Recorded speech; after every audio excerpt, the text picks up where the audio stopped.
Ayo, kamera rolling. Action. Action. Halo Pak Edi. Halo. Ini kan saya kan ada gambar terkait ISO. Kira-kira Pak Edi bisa menjelaskan nggak satu persatu dari gambar ini? Coba. Bisa, boleh. Mari kita mulai. Ini apa ini? Oh, ini gambar pabrik ya. Oke. Kalau menurut ISO ya, kenampakan pertama, kesan pertama, kalau mau masuk pabrik itu memang harus bagus. Kalau di sini kita lihat, Coba didekatkan Pak Edi.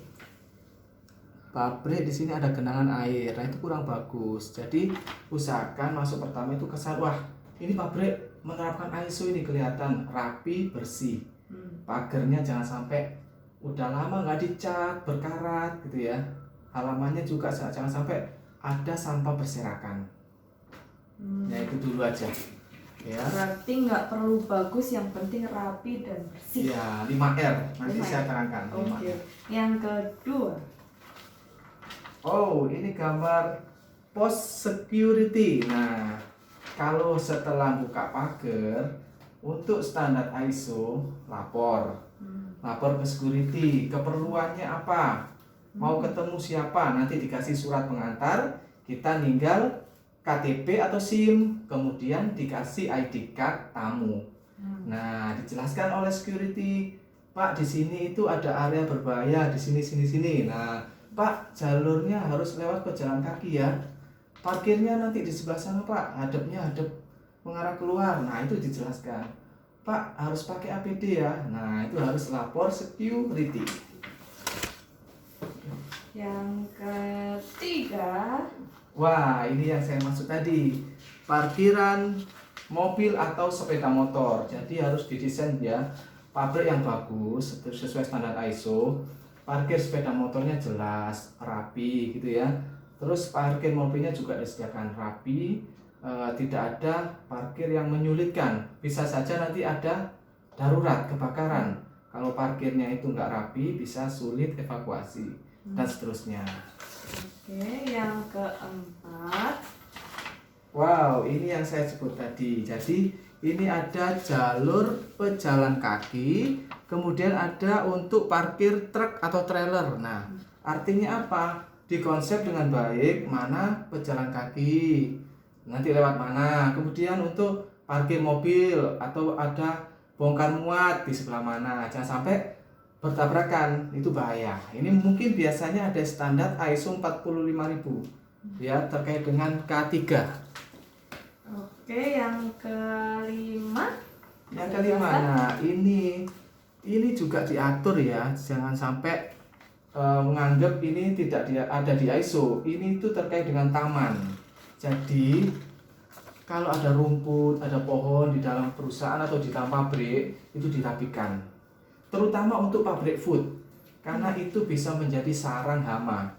Jadi dipotong secara berkala yang namanya rumput gitu ya. Kemudian dibersihkan, jangan sampai ada sarang burung ya, dan sebagainya. Ada lagi? Ini ada lagi yang keenam. Nah, ini kita lihat, ini ada pabrik tapi sayangnya ada genangan air. Ini kurang bagus juga. Saya ngelihatnya genangan mantan, Pak. Salah ya Pak ya. Genangan air, ini genangan air. Ya, Dilanjutkan. kalau genangan air itu satu bisa mengakibatkan terpeleset karena licin, itu K3. Kedua, kalau itu pabrik makanan bisa menjadi sumber kontaminan. Karena apa? Becek nanti banyak hama, atau nanti becek dipakai ke area produksi atau ke area lain, bisa saja itu nanti mengakibatkan bakteri. Gitu ya. Kotor, nggak boleh, jangan sampai tergenang. Yang ketujuh. Nah, ini adalah TPS B3. Nah, ini menurut regulasi pabrik ataupun yang menghasilkan limbah harus dipilah.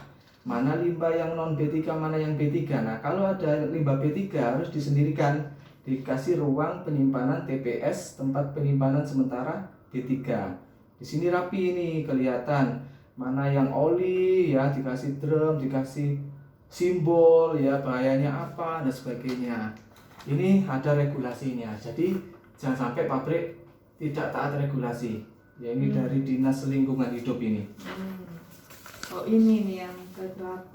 Nah yang ke-8 ini kelihatannya adalah toilet. Nah karena saya lihat ada tempat pembuangan air sama wastafel. Ini kalau kita lihat ya, seringkali saya kunjungan toiletnya pabrik itu kurang bagus, artinya kumuh. Itu mencerminkan ya, kalau dari toiletnya aja kurang bersih, apalagi dalamnya. Jadi pastikan toiletnya bersih, disediakan dengan jumlah yang cukup ya. Jangan lupa ada regulasi dari Dinas Kesehatan maupun dari Dinas Tenaga Kerja. Dengan jumlah karyawan misalnya 25, ada satu toilet ya. Kemudian wastafel ini sangat penting, apalagi kalau pabrik makanan. Setelah dari toilet wajib cuci tangan, ada 7 langkah menurut WHO, kemudian dikasih sabun, dibilas, dikeringkan. Nah, biar nanti tidak ada bakteri. Apalagi sekarang kan sering ada ini ya, isu-isu COVID ya. Nah, itu juga bisa membunuh virus. Nah, kira-kira yang ke-9 ini bisa menjelaskan apa enggak? Nah, ini kayaknya tempat merokok ya. Wah, ini ada tulisan ruang proses kematian. Nah, ini teman-teman P3K ini biasanya. Oh, sorry, P2K3. Nah, ini memang kalau kita menurut regulasi di mana merokok masih diizinkan di Indonesia, itu wajib membuat tempat merokok. 1 untuk keamanan ya, K3. Karena jangan sampai merokok di area produksi atau di gudang, bisa kebakaran. Kedua untuk food safety kalau itu pabrik makanan, karena apa? Biar tidak mengkontaminasi produk, karena merokok, bau rokok dan sebagainya. Ya. Kalau yang ke berapa ini? 10 ya? Ke-10 ya, ini tuh kayaknya saya amatin ini adalah area changing facility atau changing room, di mana kalau kita mau masuk area proses produksi harus diperhatikan, tidak boleh langsung nyelonong, tapi harus memasukin area di mana di situ kita menanggalkan sepatu luar ya, kemudian cuci tangan, kemudian pakai APD yang dipersyaratkan, kemudian setelah itu baru boleh masuk ruang produksi. Artinya pemeriksaan-pemeriksaan itu dilakukan di situ, kebersihan tangan dan sebagainya.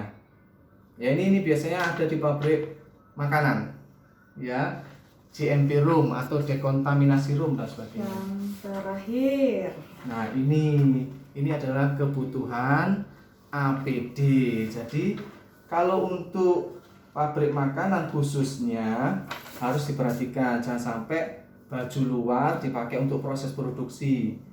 Jangan sampai ada kontak antara baju pekerja dengan produk. Makanya disediakan APD yang sesuai, di mana di situ bajunya sudah bersih ya, terus ada masker, ada hairnet.